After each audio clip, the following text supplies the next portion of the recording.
Hey guys, what's up? Welcome. It's Tuesday night. It is 2021, and usually every year, right? You get a new year, 1999 to 2000 or 2010 to 2011. Whenever you switch the year, it's always weird to start saying the new year. And for whatever reason, this year, right? Maybe it's everything that we went through in 2020.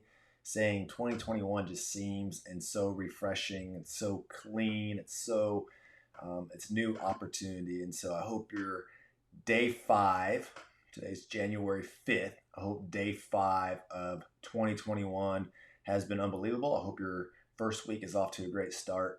I know we are here. I'm very blessed, very thankful, very grateful for things going on right now and look forward to what this year has in store. And so we're going to kick off the first year with PK and Mike. I'm really excited. My son Paxton, who is 5, so we decided to homeschool him the first half of the year, right? So much uncertainty, not sure what we're getting ourselves into. Um, he's typically a shy kid, and we're like, last thing we want to do is put him in school, and then something happens. We have to take him back out of school because of all what 2020 had to offer, right? And so my wife, who did an amazing job homeschooling him, he's grown so much in the last 5 months or however long it's been. He's it just blows me away. I remember coming home and asking him simply, "Hey, just joking around, Paxton, what is this letter?" And he's like, "P." I'm like, "What letter is this?" He's like, "M." "What letter is this?" "A." "What's 2 + 2?" "4." I'm like, "Dang, my wife's an awesome teacher." And so all you homeschool moms who are putting the work and the energy and the time in to invest into your children during these times that are just craziness to begin with. Much love, much respect to you, and especially to you, babe. You killed it with him. And so Paxton finally said over the Christmas break, I want to go to school and I want to meet some new friends. And so we were like, are you sure you want to do that? And sure enough, tomorrow they go back to school. He has a new school teacher. He's going to make some new friends.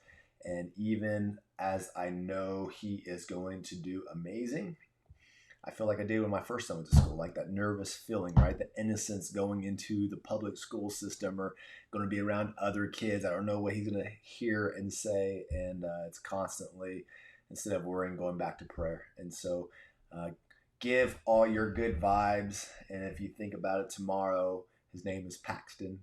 Give him a shot, give him a little prayer, and that he meets some amazing friends, that God continues the good work in his life and uses everything to draw him closer to him ultimately, right? Because that's what it's about. And so, welcome again to PK and Mike.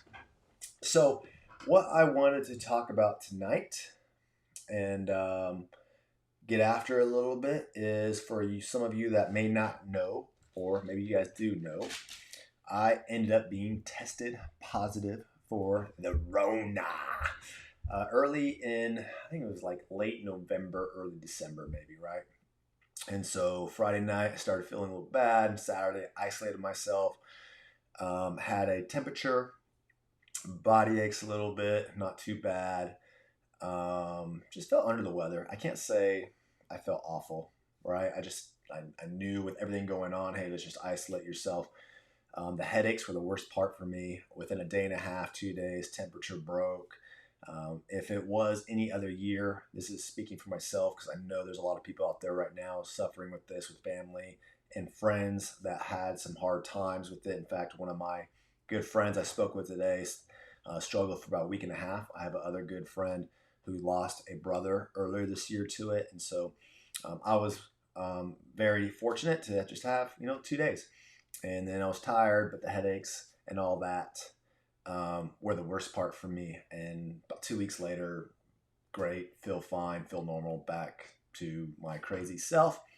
But while I was isolated in my room, right, got to read a lot of books, create a lot of conversations with people, watch some movies, but isolation for me was the worst part.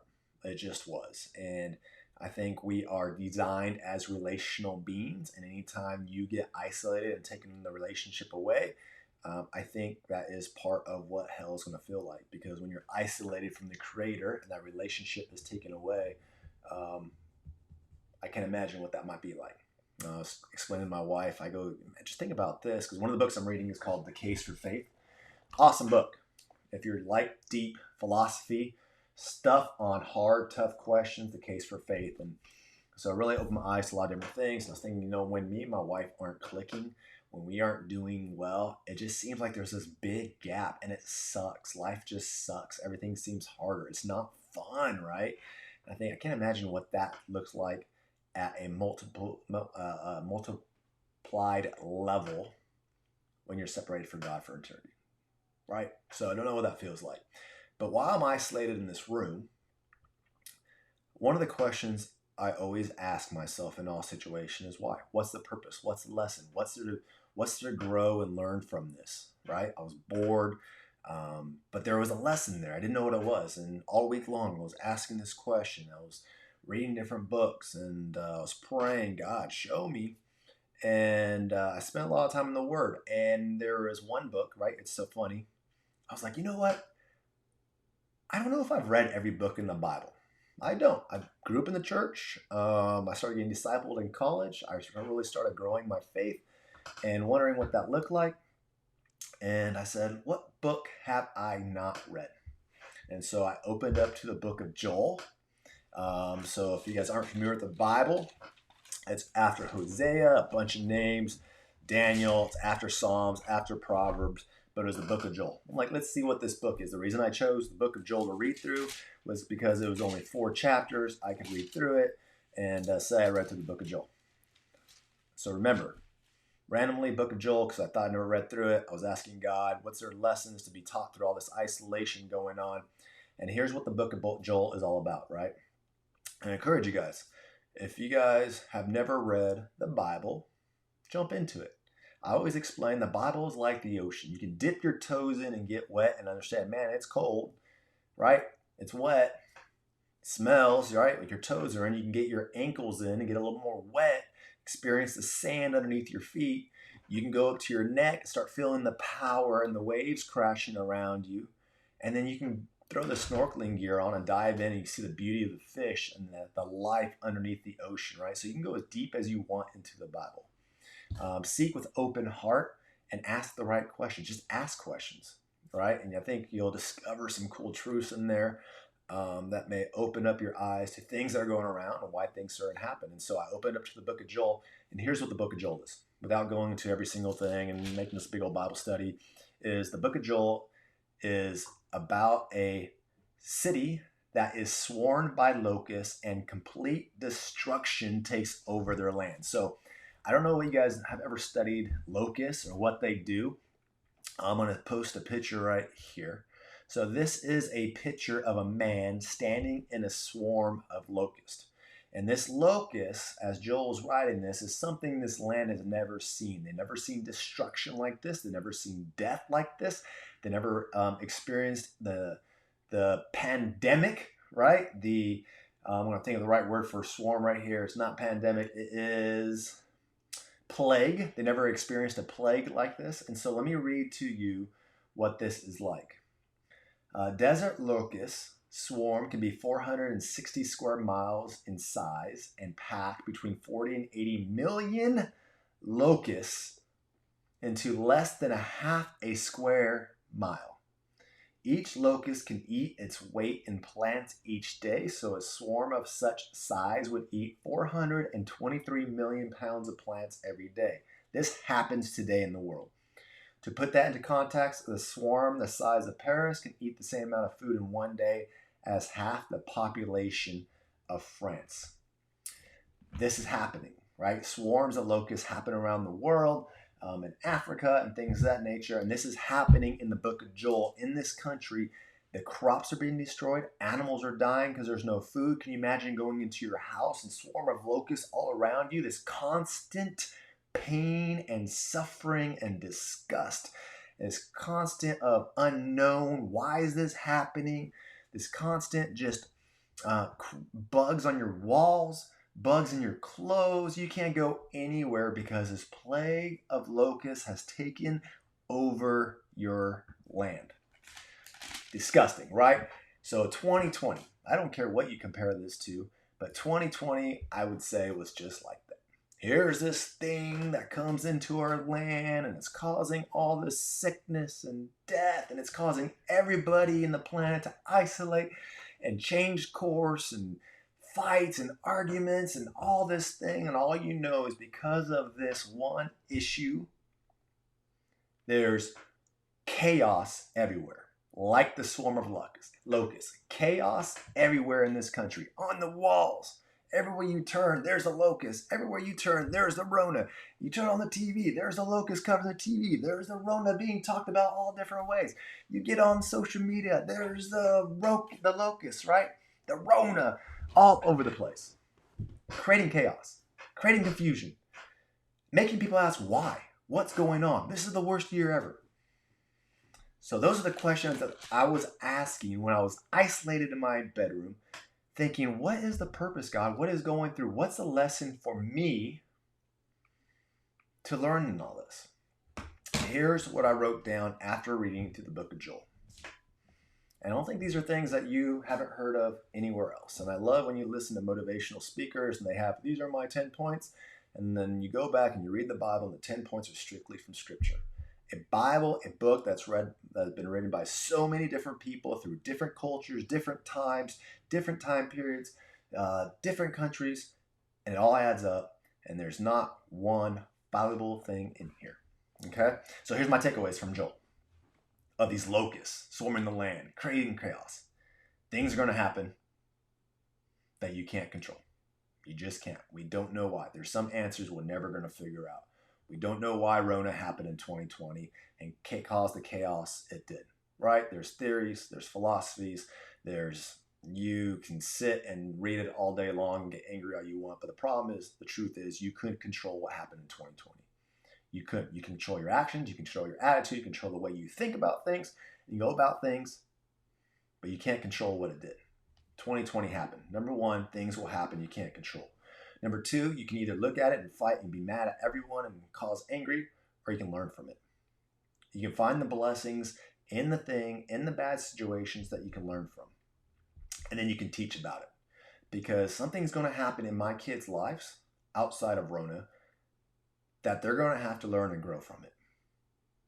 Right? Just problems are going to happen. Either tiny little roadblocks that seem like mounds because they don't know how to handle adversity, or when those big, huge mounds come, they're going to learn how to handle and climb that in a better situation. So I can either learn from what happened in 2020 and teach it and learn from it.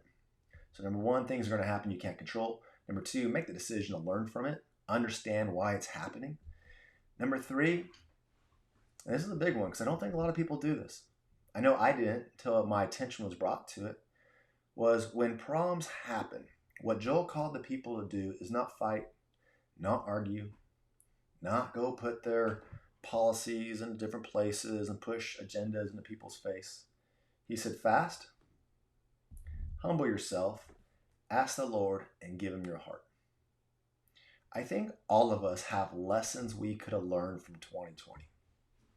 I think we all have lessons, things and areas that if we really were quiet and still and gave our heart to God who's in complete control and ask him, I think the lessons can be learned from 2020 that will change your life. I 100% agree from that.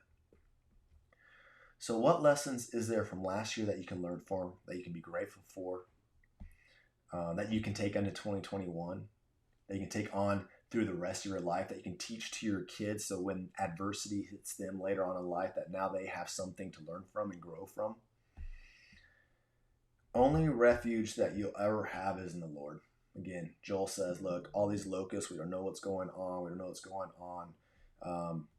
But learn from it, teach from it, fast, humble yourself, give your heart to the Lord, ask him for answers. The only refuge you're ever going to find in a time when things are being destroyed and ruined around you is in Christ. And then finally, there's always hope. There's always encouragement, and blessings are going to come. I don't know when those blessings are going to come. There was a lot of tragedy last year. People lost people that were close to them, and that pain does not just go away, right? People are going to be battling this sickness, who knows, probably for the rest of their lives, right? So the question is, blessings will always come, though. And do you have hope that a blessing and encouragement are going to come through the midst of tragedy? If I look at my life in general, and from the time I go back to high school when I had goals and ambitions and things happened to me that I couldn't follow through. And at the time, they seemed like tragedies. So coming out of high school, my first love was baseball. I wanted to play baseball. I didn't want to go to college anymore. I simply wanted to go to a junior college for a year. I hurt my shoulder in my high school year, so I couldn't throw a baseball. I wanted to rehab, get in the minor league system, and play as long as I wanted to. My shoulder wouldn't rehab. I lost the game that I absolutely loved called baseball. And at that time in my life, as an 18, 19-year-old kid, that seemed like the biggest tragedy. Here's a game I've been playing since I was 4 years old. I absolutely loved. Why is it being taken away from me? This isn't fair. This doesn't make any sense. In the course of that, I had some friends playing their second year of junior college football, and I said, you know what, forget it. I'll go play football with them for 1 year, and we'll finish off together. And that decision ended up being a scholarship to Texas Tech University, where I've met some of the greatest friends I ever met. It was one of the greatest times in my life. I got to meet my wife. Through that, met my wife, and now here we are 15 years later, 3 kids, got a business that's successful, made some amazing friends. But because of that one tragedy in my life, that seemed like the biggest thing ever to happen, when I look back at it now, was just a small little hill that I had to overcome. Because of that one little tragedy, God took me into a whole nother area that he wanted me to go to. He took me to far west Texas from Southern California. And by the way, where I met my first friend, my age, living out the gospel, who introduced me to my mentor and disciple, who discipled me through college, who taught me what it was like to read the Bible and understand it, who changed the course of my heart, who took me from a Christian that was missing about 8 inches before it was all head knowledge with some heart, where it went from head to heart, where I still apply a lot of these lessons and things today, and I have so much more room to grow. But all that happens because I was given a tragedy in my life at 18, 19 years old, where I couldn't throw a baseball no more and had to go play football. So 2020 is done. It's over. The locusts swarmed and destroyed the land. You can either look at it like the biggest tragedy of your life, like the biggest wasteful year of your life, or you can start praising God and know that there's hope coming, that through 2020, you're going to become a better and stronger person, and he has bigger and better things for you ahead of time. But you're not going to discover that by weeping and mourning and fighting about things you can't control. So my whole purpose tonight on PK Mike was get out there and let you know there's hope. That the answers are in the Bible. Like the answers of a pandemic are in the Bible. Like we just read through it. Go read the book of Joel. You have the answers. You have the step-by-step guidance. You have the roadmap. It's just your decision to make a choice on what you want to follow. That's PK and Mike. You guys have a great night. Have a great week. Get after 2021. You have hope.